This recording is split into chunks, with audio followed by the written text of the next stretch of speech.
Oke, bismillahirrahmanirrahim. Assalamualaikum warahmatullahi wabarakatuh. Waalaikumsalam warahmatullahi wabarakatuh. Semangat ya. Sehat kan? Sehat. Oke, alhamdulillah. Pada kesempatan ini kita akan melanjutkan pembelajaran dalam perkuliahan metode penelitian tafsir Al-Quran ya.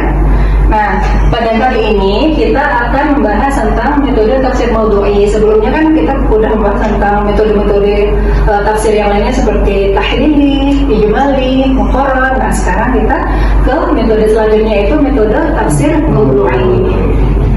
Udah pernah ada gambaran nggak tentang tafsir maudhu'i sebelumnya?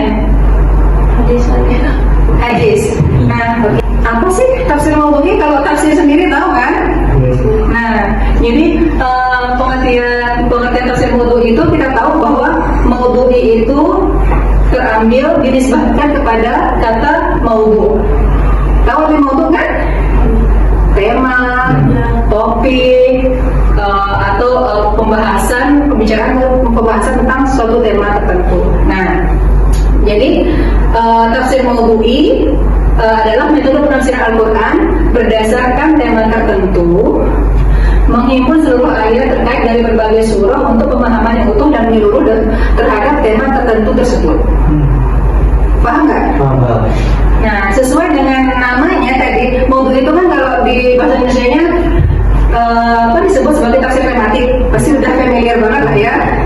Nah, jadi maka yang menjadi ciri utama dari metode ini adalah menonjolkan tema, judul atau topik pembahasan, atau biasanya juga disebut sebagai metode topikal atau tematik biasanya. Nanti kan biasanya kalau skripsi banyak tuh yang bahas tentang pembahasan metode tematik, misalnya tentang keadilan sosial dalam Al-Quran atau rahmah dalam Al-Quran. Nah itu maksudnya yang dimaksud dengan metode maudhu'i. Jadi materi ini sangat penting ya untuk adik-adik yang akan dipakai nanti ketika menulis skripsi. Oke, paham ya? Paham. Nah ini menghimpun ayat. Jadi seluruh ayat yang berkaitan dengan tema tersebut dihimpun, terus pengajian mendalam dan kasyai'an. Nah ini maksudnya komponen tafsir maudhu'i itu penghimpunan ayat, pengajian mendalam, dan istinbat hukum dari tema yang kita bahas itu. Oke. Nah, sebelum ke langkahnya kita perlu ya sejarahnya memahami sejak kapan sih ada metode ini gitu. Jadi adik-adik secara historis sebenarnya metode embrio dari tafsir maudhu'i ini sebenarnya udah ada sejak zaman Rasul. Apa buktinya? Jadi buktinya itu ketika Rasulullah menafsirkan kata ghulam. Ketika beliau menafsirkan kata ghulam pada Quran surah Al-An'am ayat 82, ditafsirkan dengan Quran surah Luqman ayat 13. Itu kan ada sahabat yang tanya, apa sih arti kata ghulam dalam ayat ini gitu. Dan Quran surah Al-An'am ayat 82 ini beliau menafsirkannya dengan Quran surah Luqman ayat 13. Alladzina amanu wa lam yalbisu imanahum bi dzulmin fa ulaika humul amnu wa hum muhtadun. Kata ghulam di sini beliau tafsirkan dengan inna syirka la dzulmun adzim. Jadi kata ghulam itu adalah syirik. Nah, jadi Rasulullah pun sudah memakai metode ini dalam menafsirkan Al-Quran. Tapi pada saat itu belum memiliki kerangka metodologis yang mandiri. Paham? Jadi secara embrio metode ini sudah dipakai Rasulullah sejak zaman beliau masih hidup. Nah, kapan metode tafsir maudhu'i ini menjadi suatu kerangka metodologis yang utuh? Itu pada abad modern ini, pada abad 19. Nah, kalau menurut Abdul Hayy Al-Farmawi, nanti adik pasti akan kalau adik nanti membahas skripsi tentang menggunakan metode maudhu'i, pasti yang menjadi referensi utama itu adalah Farmawi ini. Jadi Al-Farmawi itu dicetuskan sebagai bapak metodologisnya tafsir maudhu'i. Jadi dalam kitab Al-Bidayah di tafsir Mawdu'i di Rosatan itu. Jadi Abdullah Al-Farmawi menyebutkan bahwa sebenarnya pencetus utama metode ini Muhammad Abu. Kemudian dalam tafsir Al-Manani udah pasti udah pernah baca tafsir Al-Manan kan? Nah, di sana sebenarnya sudah ada tuh cara-cara penafsiran dan metode Mawdu'i. Kemudian dikembangkan oleh Mahmud Syalqut. Mahmud Syalqut dulu kan sebagai rektor Azhar ya. Nah, kemudian dikembangkan lagi secara konkret oleh Sayyid Ahmad Kamal Al-Qumi. Ketika itu beliau menjadi Dekan Usuluddin di Azhar. Nah, jadi metode ini berdiri secara metodologis yang utuh itu ketika Azhar membuka prodi ilmu tafsir. Nah, kemudian dikembangkan lagi menjadi kerangka metodologis yang utuh, itu lebih sempurna oleh Abdul Hayy Al-Farmawi ya, pada tahun 70-an. Nah, dia juga dosen di tafsir di Azhar. Nah, ada juga tokoh lainnya dari Syi'i. Kalau ini kan dari Sunni. Dari Syi'i itu Bakir Sodar. Bakir Sodar juga secara metodologis juga mirip dengan cara Abdul Hayy Al-Farmawi. Jadi secara historis metode ini sudah ada sejak zaman dulu, cuma belum menjadi kerangka metodologis yang utuh, dan mulai menjadi kerangka metodologis yang mandiri itu sejak dikenalkan oleh dan kemudian oleh Muhammad Syalqut, kemudian Al-Qumi, kemudian secara metodologis oleh Al-Farmawi dan Bakir Sodar ini. Paham? Ada yang mau bertanya? Lanjut? Oke. Nah, jadi jenis tafsir Mawdu'i. Nah, jadi tadi kan kita udah bahas ya bahwa tafsir Mawdu'i itu intinya itu pembahasan satu topik tematik. Nah, jadi ada 3 jenis dalam metode tafsir Mawdu'i itu. Yang pertama, Mawdu' berdasarkan kosakata, maksudnya misalnya kayak takwa, rahmat. Jadi kita pengen mencari nih penafsiran yang utuh tentang kata takwa, atau tentang kata rahmat, atau tentang kata adil. Nah, itu yang dinamakan penafsiran berdasarkan kosakata. Kemudian yang berdasarkan tema atau tema aktual, yaitu yang mengkaji isu kontemporer seperti keadaan sosial, lingkungan hidup, atau ekonomi Islam, atau misalnya sekarang child free. Nah, itu bisa kita kaji semua itu menggunakan metode ini.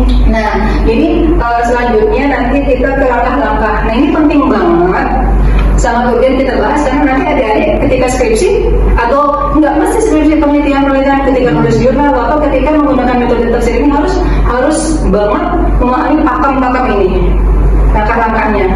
Oke? Yang pertama, ketika kita ingin meneliti atau menafsirkan Al-Quran berdasarkan metode tafsir Mawdu'i, yang pertama otomatis kita tetap menetapkan tema dulu ya, menetapkan topik dulu. Misalnya kita mau bahas apa, lingkungan gitu, atau apa tadi, bisa membahas child free atau fatherless atau apalah, atau boleh yang perkosakata tadi, misalnya adil dalam Al-Quran atau rahmat dalam Al-Quran. Itu kita tentukan dulu temanya. Kemudian kita himpun ayat. Jadi kita kompilasikan semua ayat, atau kita himpun semua ayat yang berkaitan dengan tema yang akan kita bahas tadi.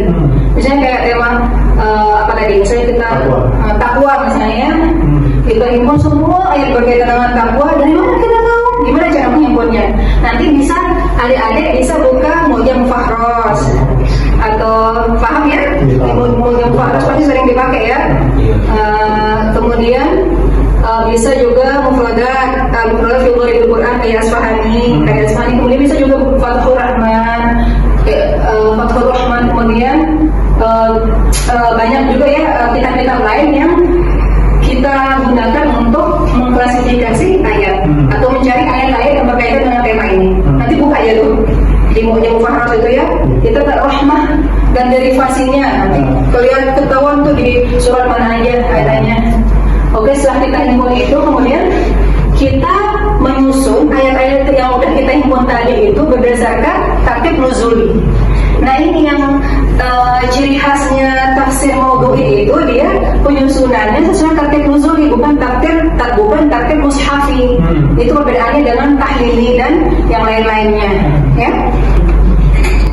Nah, kelebihan teoritis tafsir maudhu'i tadi menjawab tentang zaman. Maksudnya apa? Jadi kan karena tafsir maudhu'i itu kita mengkaji tema sesuai dengan kebutuhan kita saat ini. Misalnya nih, adik tadinya mau dakwah gitu ya, atau mau apa gitu, mau mengajar tentang tema keadilan tadi gitu. Jadi gampang tuh, tinggal mencari tafsir yang tematik tentang keadilan itu. Jadi sangat sesuai dengan tantangan zaman, kebutuhan zaman sekarang. Kemudian praktis dan sistematis. Maksudnya masalah secara efisien cocok untuk mobilitas tinggi. Maksudnya ini gini. Jadi kita tahu ya, kalau karakter kita pada kehidupan modern ini itu sangat menyukai hal-hal yang praktis, ya enggak? Nah, jadi tafsir maudhu'i ini sangat relate dengan kebutuhan masyarakat Muslim modern. Misalnya yang kayak tadi, pengen memahami tentang kasus tertentu atau tema tertentu, ya udah tinggal nanti dicarikan, nanti peneliti akan meneliti tentang tema, fokus pada tema tersebut gitu. Jadi nggak perlu mencari semua penafsiran dengan kitab yang tebal itu, berbagai tafsir atau misalnya tafsir tahlili.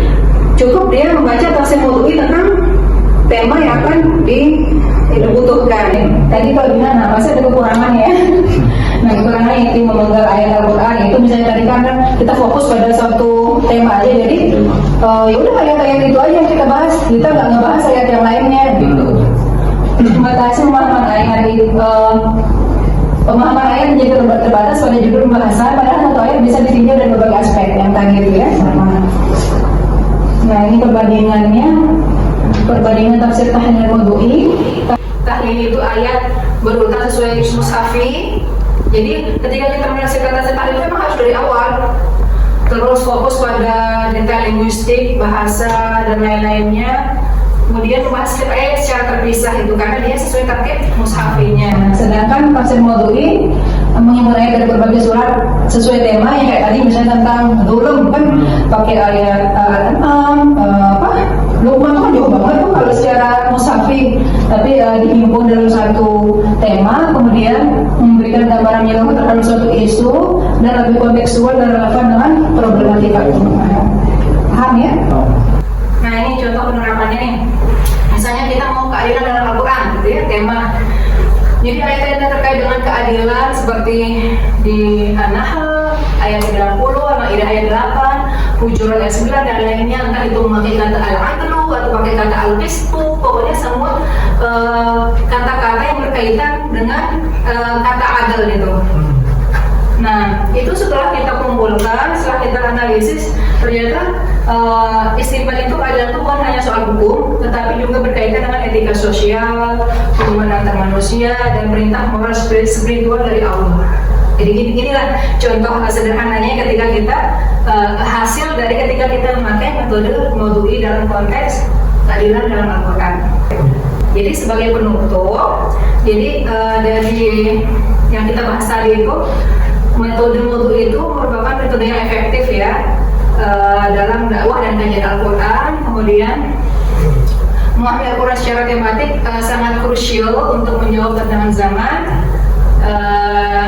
dan kita urgen banget untuk mendalami metode ini dalam memperkaya kajian ilmiah kita dalam Quran dan tafsir. Gitu ya. Adik-adik ada pertanyaan? Wah, banyak banget pertanyaan. Terima kasih Bunda. Saya mau nanya, kan tadi ada 3 jenis-jenis topik itu kan. Yang pertama itu kosakata, terus udah ada contohnya. Nah, yang masih saya bingung gimana caranya kita tentuin judul dari surah. Misalnya kita pilih surah Ar-Rahman, apakah kita langsung membahas Al-Rahman itu atau kita kayak ada judul lain tapi bersangkutan dengan Al-Rahman? Jadi bagus banget pertanyaannya. Apakah kita langsung ke surahnya atau fokus ke mufradatnya? Nah, ini kalau mau karena mau tuh persurah, jadi fokus langsung ke surahnya. Kalau ada nanti ngebahas yang lain-lain itu nanti jadinya ketahlili dia. Jadi langsung membahas tentang surah itu, semua yang berkaitan dengan satu surah itu dari berbagai aspeknya tadi. Paham ya? Untuk tugasnya ya, ini kan kita tadi sudah mendapatkan materi ini, jadi nanti tugas mahasiswa itu saya pengen adik-adik membuat penelitian tentang menggunakan metode ini. Boleh pakai ya metode per topik, per tema, atau moduli surah, atau moduli per mufradat atau per kata. Ya nggak apa, sederhana saja, nggak perlu harus yang artikel utuh. Yang penting langkah-langkah yang saya tadi. Pertama, menentukan temanya ini, terus menghimpun ayatnya ini, gitu. Ya, terus taktik nuzulnya ini, kemudian munasabahnya ada, outline-nya ada, hadisnya ada, dan analisisnya ada. Oke? Terima kasih, Masya Allah, Alhamdulillah ya. Kita sudah menyelesaikan muqaddimah tentang metode tafsir mawdu'i ini. Oke, semoga perkuliahan kita pada pertemuan ini bermanfaat dan kita juga tetap saling ridho ya. Dan apapun yang saya sampaikan kurang lebihnya itu mohon dimaafkan. Dan ini belum tentu apa yang saya tahu adik tahu, belum tentu apa yang adik tahu saya tahu. Jadi nanti ini dalam perkuliahan ini kita konteksnya sharing knowledge ya. Jadi saya pengen juga tahu knowledge dari adik-adik, dan mungkin ada sedikit knowledge dari saya yang akan saya sharing ke adik-adik. Gitu, oke? Oke, sekian. Wassalamualaikum warahmatullahi wabarakatuh. Waalaikumsalam warahmatullahi wabarakatuh.